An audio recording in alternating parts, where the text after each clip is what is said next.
Welcome to Sparking Success with Aaron Opalewski.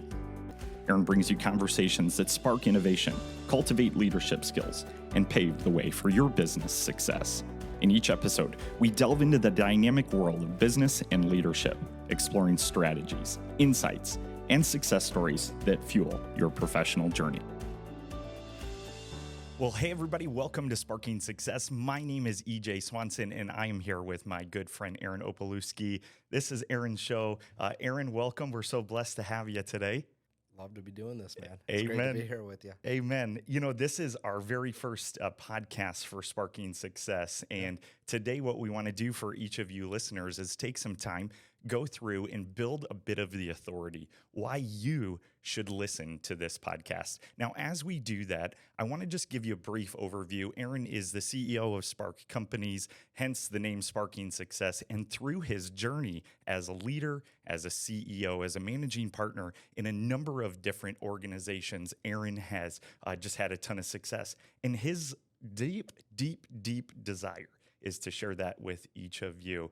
And Aaron, what I want to do today as we kind of launch this podcast is just step back and take some time, be able to share with people why they should be listening to this. And I think as the host of this show, one of the most important reasons to do that is to be able to establish the authority, the track record that God has allowed you to have throughout the years that you've been serving, that you've been doing all these amazing things through your journey. And as we do that, I just want to start off and just hear about the early years of Aaron Opalewski, kind of your upbringing. Will you just dive right in? And as you do, will you take a moment and just a couple of minutes and share about your upbringing with us? Yeah. Well, first off, I'm excited to be doing this with you, EJ. We've been friends now for a long time. Yeah. And, had our own journeys, and here we are. So this is exciting for me, personally, to be doing this with you. And I'm just grateful, that we get the opportunity to do it. I agree. I'll start with, you said at one point that, God has allowed this to happen, and that's a good place to start, because that's the truth. Like, we'll get into a lot of stuff on the podcast, but none of it happens without, his desire, will, like, all the glory to him on it. Yeah, he's directed both of us in so many specific and intricate ways. And both of us, we won't skirt around it. We're both men of faith. And as we are, we rely on him for a ton of things. And he's guided each of your steps along this way for sure. Absolutely. And by no means I mess up every day on this. And I'm sure we'll get into a lot of that maybe even today, right? Yeah. But, just extremely grateful for what, my relationship with God has meant to me, and how that's been kind of revealed over the years and kind of taken on more part of my everyday life, compared to just knowing that, like, kind of the difference between right and wrong, and where I might have been off path. Like, at least I knew I was off path. But as God's kind of brought me back onto a path and kind of shown me what that is, my relationship with him has also grown, which has been a cool thing. By all means. Hopefully we get to talk about that. Oh, we will, I'm sure. I'm sure. So back in, the growing up days for you, Aaron, you grew up in Michigan, as you did. Give us a little bit of that journey. Yeah, I grew up in Saginaw, Michigan, and moved around a lot as a younger guy. Ended up in Detroit area in 7th grade, and then we kind of cemented our stuff here, even though we moved a couple times, being down here. But by the time I hit 7th grade, I think I was in like 6 different schools. Wow. Had to make new sets of friends like all along, and there was a lot of things going on in that time in my parents' life that I didn't completely understand, but all I knew is that we're moving again. I have friends. Okay, now I have to go make new friends. And at the time, that was hard for me. Now I look at it as a huge blessing, because it allowed me to be around different people in different areas of the state. We didn't move all across the country, but all over Michigan pretty much. And it just exposed me some different things. It made me kind of put myself out there, and at a young age, kind of prepare myself for some of the things that I had to do in sales like every day. And I didn't know that's what was happening at the time, but Even when I got into sales, I don't think I looked at it that way. But looking back on it, like years down the road, as you get more perspective, I'm like, man, that really set me up to be more prepared to walk into an environment where you experience a high amount of rejection and you have to go into new situations and learn how to kind of be comfortable with that or deal with that. So Yeah, and that shaped you in a unique way, and as it did, it led into a ton of success. And as that success kind of builds off of one another, you built success, I'm sure, in relationships, starting them, having to restart them, and as you did that, it does sound like it's a huge part of the foundation of what you have been able to build over the years. So you go through, moving up to 7th grade. yeah. Did you love school? Did you hate school? Were you good at school? Were you, I always say to people, are you an academic? Are you an athlete? Or are you just this, anomaly where you're good at both? I can say for me, I was not an academic. What did that look like for you? School really beat me up. It was tough on me. It beat up my confidence. The area that it helped me out in was on the sports side. I went through success in sports as like a little guy, and Little guy meaning young? well, both young and I guess I was usually the shortest one on Okay. the team. Okay. Too, so I guess both. Yeah. But I was the best player on a lot of my teams, like in grade school, and like when you're first getting introduced to sports. And then when we moved down here, I started going to bigger schools. And I remember I made the basketball team, but I was like the last one to make the team. I didn't have very good tryout, and I didn't know anybody. And a lot of the people had played together. And frankly, like the speed of the game down here compared to where I was playing was just different. Okay. Took me a couple of years to get accustomed to that completely. But by the time I had hit high school, in 10th grade, I ended up starting on varsity and having a good high school career. Like, I don't have this great sports story, but I did learn a lot from that time and, what I was able to accomplish, like, at the high school level. So that ended up being it for me, and I had some offers to play small, like D3 or even below D3 levels where you don't get scholarships. That wasn't in the cards for me. I didn't really want to go into a ton of debt, and that was tough for me to kind of meet my end of my competitive sports career, and it led to me getting into some trouble. But that was a part of the plan, and kind of pushed me on towards what was next. Yeah. So. And just because I know you and, many of the people, maybe even today, who aren't familiar with you as well, I'll pull something out even there. You within business, and certainly as we've known each other through those years, tenacity and grit is a huge part of who you are. You are an extremely hard worker. As you work hard, you also lead hard. And I'm sure that's probably why coach has kept you on the team until that, everything within your skills matched up to that 10th grade year where you made varsity, you really started moving. Would you say that that's true? Yeah, I mean, the way that I ended up having success in sports was being the hardest worker on the team. Yeah. That started like at that frame that you mentioned, or that time frame. It was coming in first in every sprint, being a passed on defense to the max. Like I was either going to fall over and die, or I was going to beat you, and that was just my mentality. And that, again, served me well in sports at that level. Didn't bring me to the next level to where at the time, like I was hoping it would, right? But later on, a couple years later, once I learned that I could apply that in the business world, it was like a light switch. And man, like once I got that figured out, it was awesome. It was an empowering thing. Yeah, take us there a little bit. So, post high school, you said you had some opportunities to play at some smaller colleges and stuff like that. Yep. You chose to do that, or you didn't choose to do that? I didn't choose to do that because I didn't get offered any kind of like full scholarship or anything like that. I didn't have very many people recruiting me. I don't want to spend the whole time on that, but I got to play with some great people my senior year, and one of the guys who's passed away went on to become Macomb County Player of the Year, and I don't talk about this a ton. One, because Robbie's passed, and Yeah. you know I miss him because Yeah. he's become an important part of my life, because I did start and play at a high level in 10th and 11th grade, and then Robbie came in and actually started, and I played like sixth man my senior year, which was pretty tough for me. I haven't talked about it a ton, but that's taught me a lot of lessons on continued success, and that there's always someone better. And he went on to do some amazing things the following year. Like we could talk about it another time. Yeah. But man, I just learned a lot, from that period of time. And then I had a gap of 4 or 5 years where I was trying to figure out, I got into exercising, which was great for me. Okay. It's a good release of my competitive nature, some anger, compared to getting in fights and stuff like that. That was a better release of that.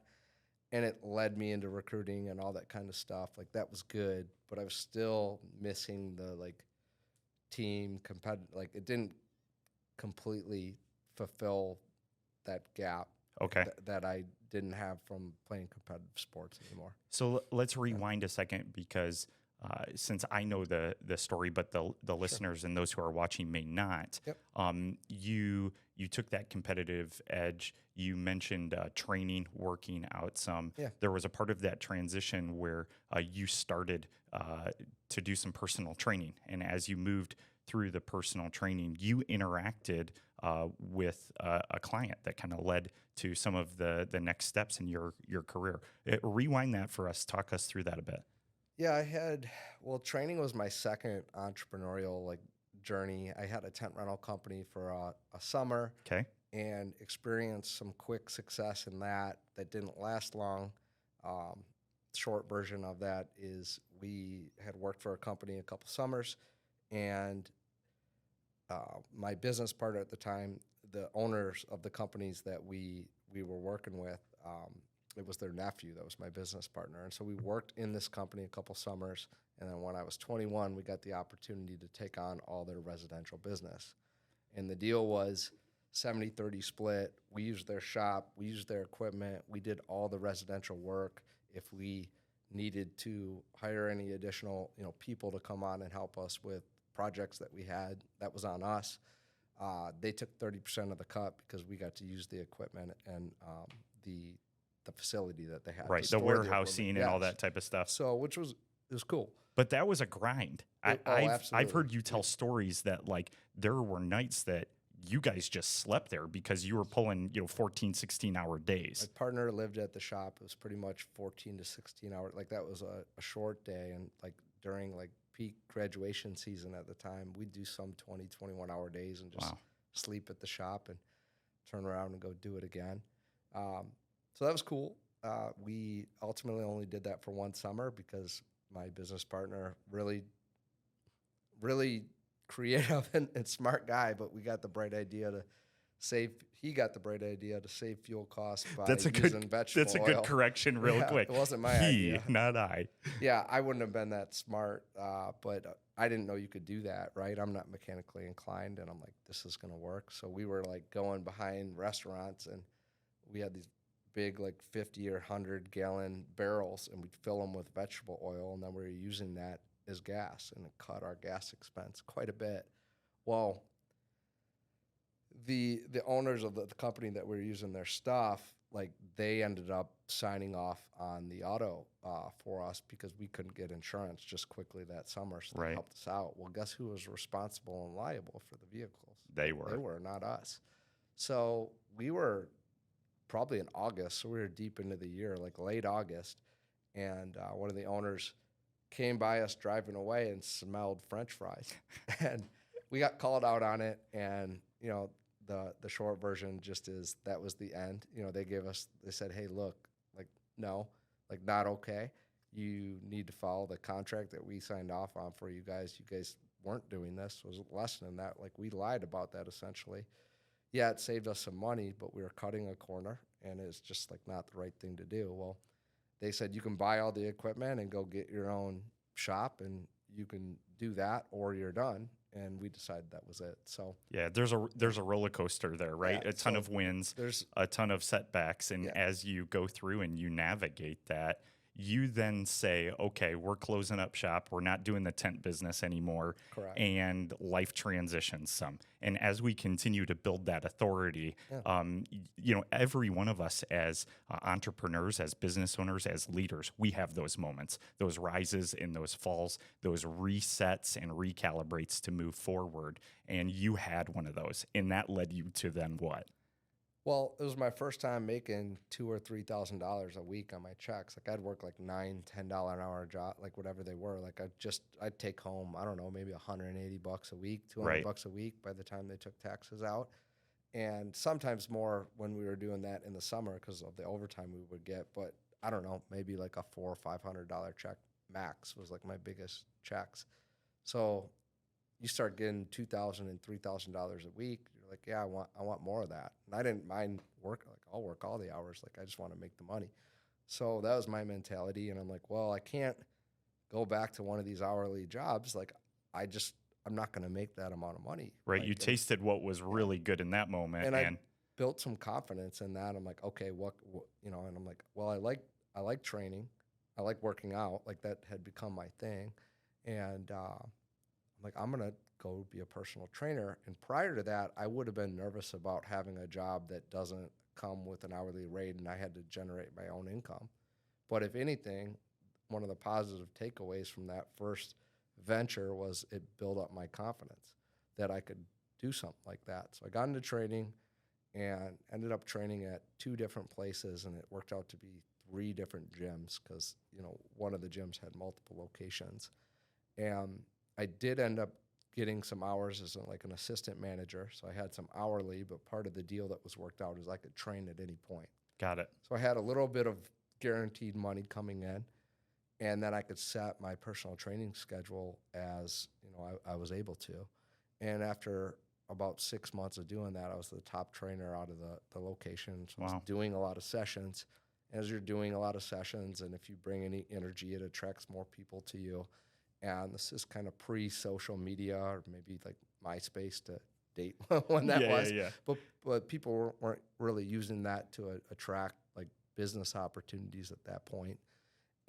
But within the proximity of that gym location, like, okay, everyone knows who you are, and they want to start working with you because they see you're getting results for other people. They get to watch you, So one of the people I trained was in recruiting. He was a director at the largely held private staffing company in the world. I didn't know that at the time. Sure.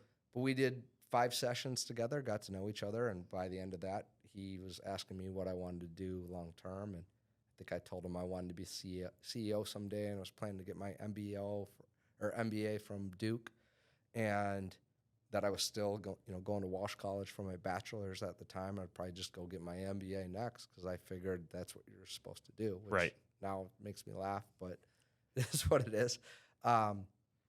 So at some point in those 5 sessions, he asked me, he was talking to me about that, and he's like, do you want to interview with us? And he started telling me a little bit more about what he did, and I didn't completely understand what it was. I was like, you help people get jobs? Okay, that sounds kind of interesting.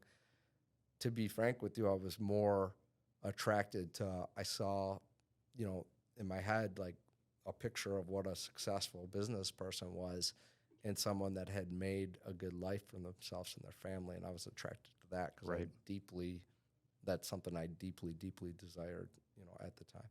Wow. So, and, in those moments that, that spurs you on. Mm-hmm. But there was a point where you had to take a bit of a leap of faith. Sure. And that moment was he, gives you the opportunity to interview. Yeah. You go down, you sit with him, and what transpires next? I got an interview. It was a panel interview. I was pretty nervous. I remember, I'm pretty sure my dad tied my tie for me.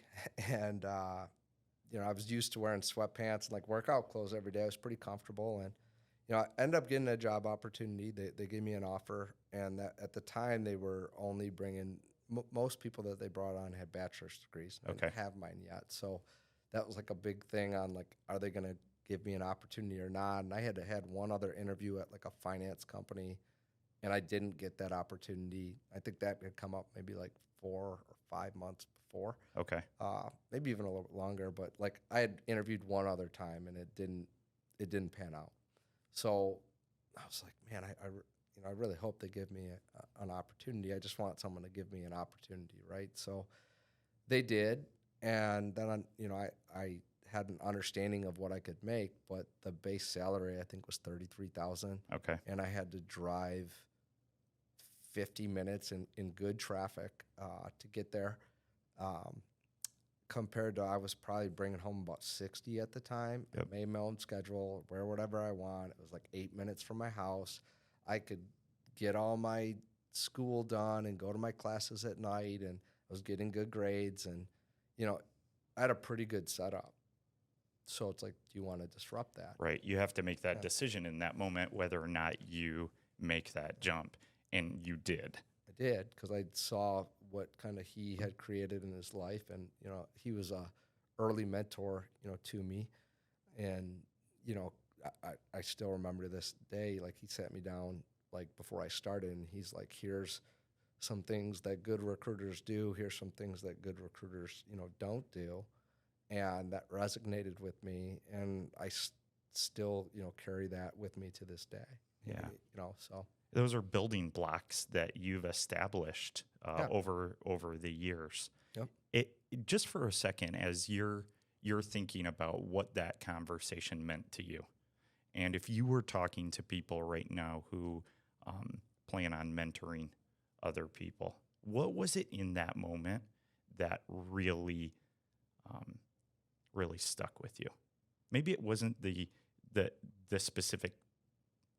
specific things that you were to do. hmm Was there a sentiment behind it? it was the specific things that, like, he recommend. It wasn't a recommendation. It was kind of do this, Okay. but it was more in the way that it was said. It's like, do this and you will succeed.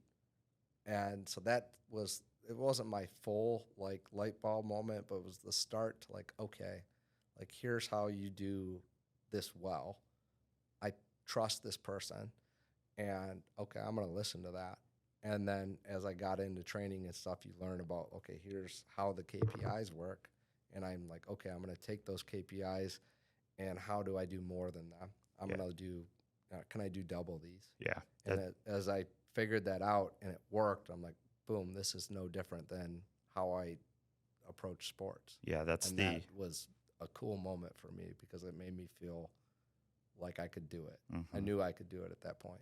Yeah, some of the things I know that you center yourself daily on, effort, discipline, commitment, adversity, moving from to success. Mhm. And you faced some adversity at that position. There was a time where the company started to consolidate some, right? Yeah, the company's Aerotech, and part of Allegis Group, and I mean, I just have nothing but great things to say Right. about the company. I learned so much there. I'm grateful for the time. You know, at that time, I had no plans of leaving. Like, people would be like, "How did you get into entrepreneurship? Like, what was your plan and all this stuff?" And the reality is, I didn't have that plan. I did. I was entrepreneurial, right? But I thought I had found a place that, I was an entrepreneur at this company, and my goal was like, hey, I'm going to keep growing here because there's unlimited opportunity for growth, and I'm going to go be the CEO here someday. Right. Like, that's just what I'm going to do. This place gave me an opportunity. Like, I'll run through a freaking wall for them. Yeah. And I did, and I would have.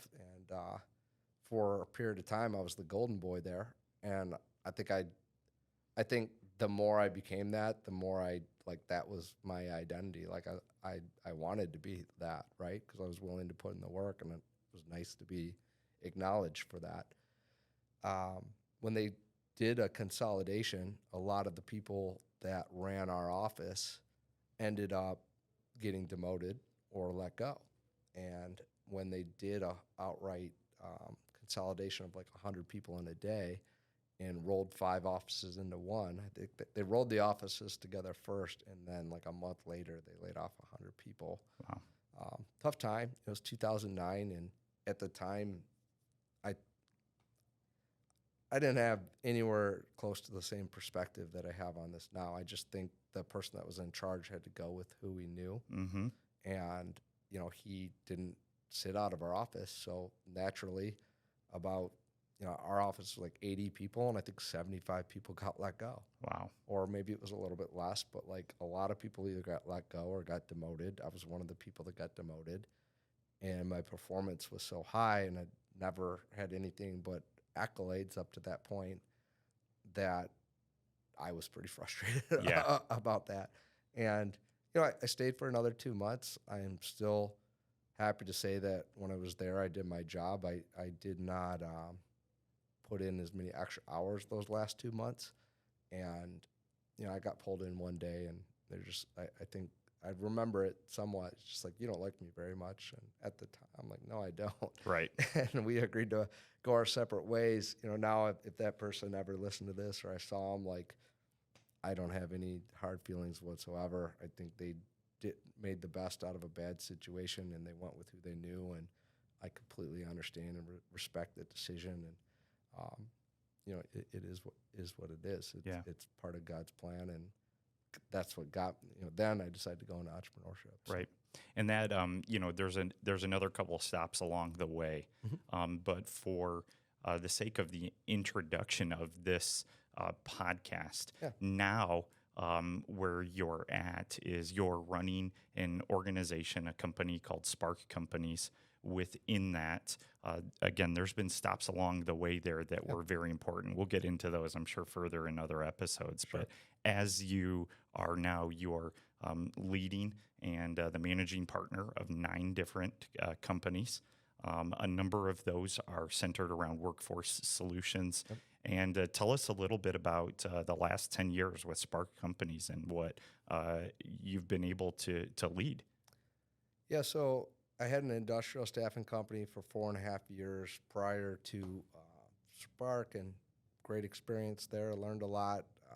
It was 50-50 partners, and the other partner and I just didn't see eye to eye on how we wanted to grow the business, and didn't have all the proper conversations that we'll get into in other podcasts at some point on like how you set this stuff up and how important the communication is on that between the partners and what each partner is going to bring to the table. Like, we just kind of were two people that knew how to sell, and we just started doing that. And the more it succeeded and the more we added people, which when you add people, it adds complexity. I think it just, like, we didn't have clearly defined roles, and it was best for us to go our separate ways. Okay. And that's completely fine. You can have two different businesses that operate, in a same industry, but they want to do it a different way, and both can be successful. Certainly. So yes, but then we started Spark, and, the purpose of Spark is to help people grow. And, we had a great run right out of the gate. We grew 800% our first year, and then 100% the year after that. And just experienced a lot of growth early on, probably got ahead of our skis a little bit. And, success, this is from Ray Dalio, so this is not me. This is a Ray Dalio thing, but I would agree with this in that so far, my experience, success goes in loops. So it's like you see some success, loop back, have some mistakes, you have to learn from them again, loop, again, loop. Yeah. And at 10 years, like, that's about what we have. We have about 3 of those, like, growth, loop, learning, kind of twist things around, adapt, move on, you know, 3 times. So we're in an interesting pattern of that now, in that, like, okay, we've had 3 tremendous years of growth. It's been awesome. Like, we can talk about it if you want to more, but we'll save it for other episodes. And now it's like, okay, like, let's not fall back into that. Like, what can we do? And at some point, we probably will, and that's okay, that we're gonna do some things that doesn't pan out, but does that lead to future success? We have a core value: conquering adversity is the recipe to success. Mm-hmm. And that's been our experience so far. It's been my experience, been the company's experience, that, like, hey, like, when things don't work out, what can we learn from that? How do we improve? And then, like, eventually, you hope, to this point, we've been able to evolve that into, like, hey, this service line or this, style of search that we do, or, things that, like, hey, this didn't work, but if it was like this, it would work better. And we've turned that into great successes. So, wow. Well, successes. You mentioned it's. I'm a little uncomfortable when I hear you say like we've been so successful and everything. Like Right. we have done some cool things. I absolutely feel behind on that, and that we should be farther along. Um, I'd look at some of my mentors and just not so much in a comparison way, but like we have a like I just gotta humbly say that like there's so much room for us to improve and get better, and we've done some cool things, and we're talking about specifically why people should listen to this. Well, Yeah. I've gone from, and I don't talk about this a lot. Yeah, you don't. I'm not going to go long on this. I'll stop you. Yeah. And for everybody who's listening, here's what I'll say right now, and I'm going to direct right into the camera here. The reason that Aaron is saying this is because I talked about all the amazing things that happened. Now, here's the thing: a true man who is leading a team in a vibrant way blends that with humility, and as they take humility, that's what helps them continue to grow. And I know that's what you're saying right now, Aaron.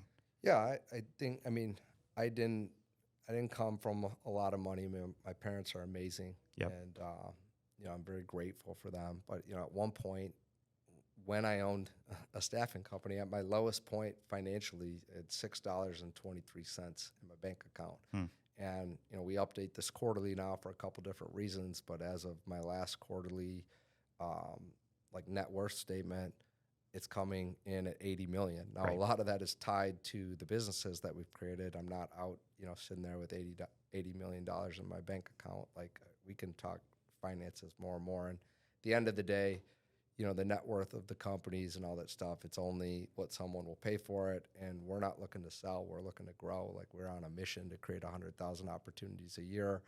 And last year we did just over 3,500, which was awesome because that was a record for us. But that's 3.5% of the mission. Mm-hmm. So we got a long way to go. Yeah.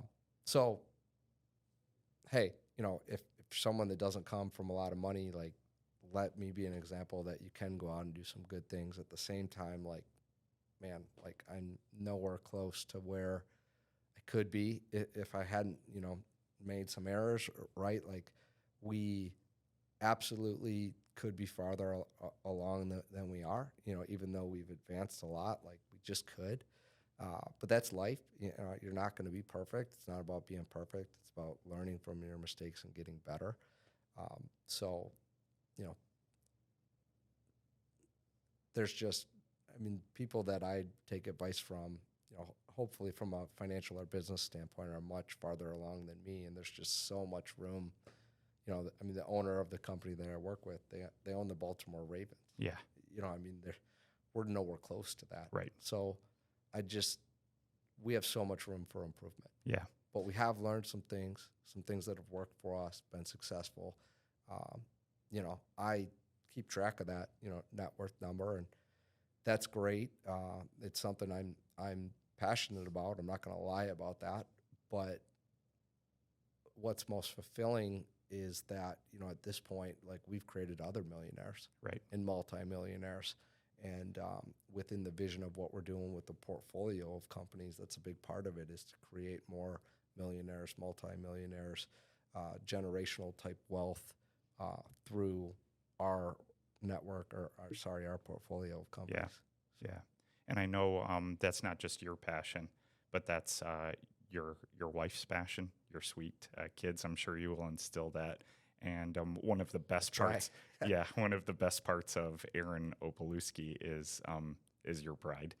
She's involved in so many different facets of all of the different Spark companies, and does a wonderful job. All of us speak, super highly of her here. I don't know if I do know, because we've talked about it in planning out these, next series of episodes, but the importance of picking the right spouse as you go into business or any type of entrepreneurship and that type of thing. And I know that's important to you. How long ago did you meet Anna? So Anna and I met, we're coming up on 9 years of marriage. Wow. So we met about 10 years ago. Okay. And it's crazy to think that that's where we're coming to. So our first date was almost 10 years ago. Wow. And we got engaged after 90 days. You know, Hold on. yeah, Hold on. yeah, Rewind. Tell yeah. us that again. So 90 days you do. We It was got like, let's do engaged this. in 90 days. And so for anyone out there that's in the workforce solutions area, if you do any contingent placements, you know, the joke around here was 90 days to direct. So, Nice. you know, which we'll put people on contract for 90 days. The company will hire them. So that was the joke around here for a while. So, yeah, I mean, just in general, we'll talk about business partnerships Yeah. and how important it is to have the right partners. Well, there's no more important decision than who you choose to spend your life with. Yeah. And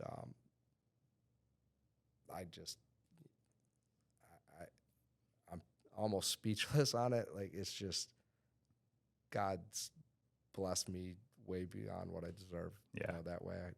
Anna's just been amazing, you know, for me. She's, you know, obviously the mother to our kids, and it's just, I don't know. I got to a point where I never thought I was going to get married, and, you know, God had a plan, and I needed to be acting accordingly to be ready for that. You know, Anna and I will joke, like, in my 20s, you know, I'd go out, I'd party, and I get it. Like, I've done some of that stuff, right? Like, I went through, like, during this business journey, right? Like, I had a couple long-term relationships, and I knew the parts of it, like, probably just it wasn't the right person for me to marry. But what got me there at that time was that they would push on me within my work. Mm. Didn't want me to do certain things at work, or got frustrated when I did.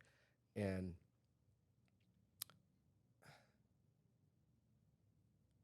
that really, if it wasn't for that, right, if that would have lined up, like, I don't know that Anna and I would have ever met, you know, 'cause we didn't start dating until I was 30. Right.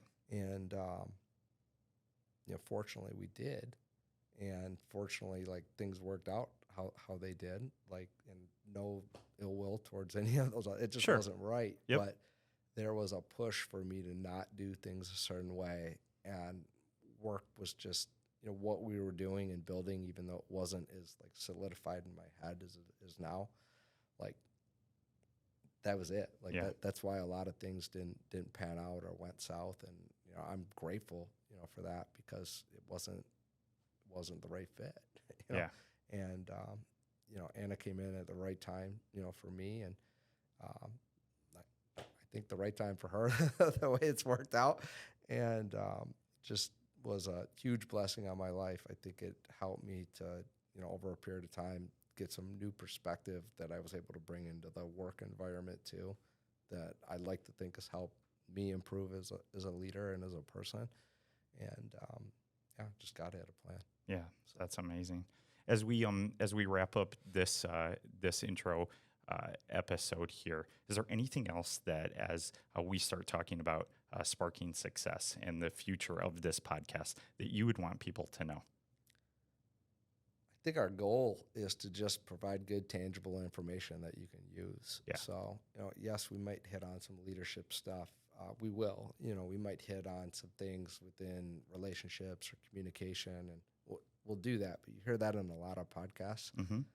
My goal with this is to kind of nail down on specific topics and be pretty open about, you know, in my experience, what's worked. Yeah. You know, it doesn't mean it's the only way. I'm not even saying it's right, but that's why I framed some of that stuff up. It's allowed us to get to, you know, what we've achieved today, and I think really set us up even more so for where we're going, you know, as a set of organizations.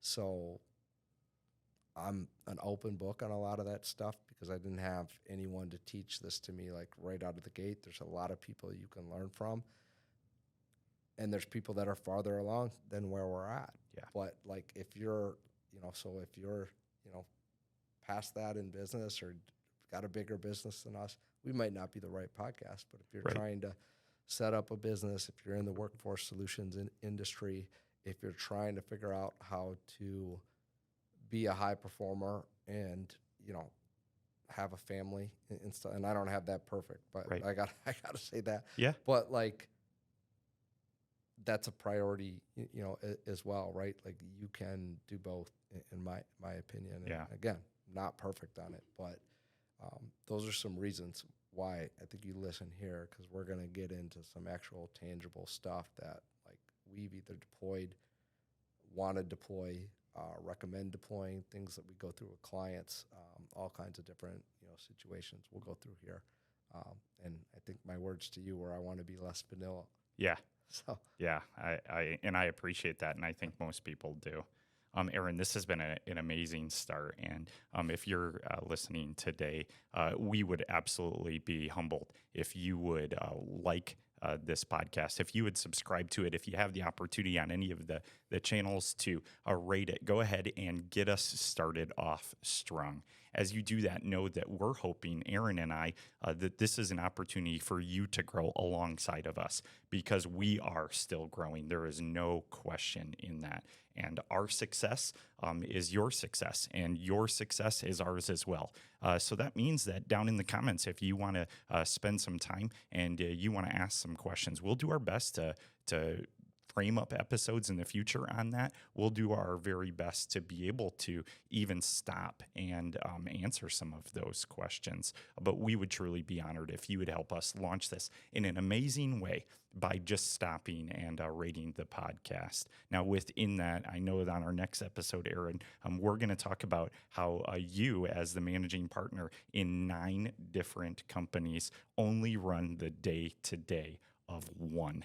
And I cannot wait to hear and have you share on how you do that and the success that has sparked from that. I'm looking forward to it. Amen. Thanks again for tuning in today. We will see you guys soon. Again, make sure you like and subscribe, and we'll be back with you shortly.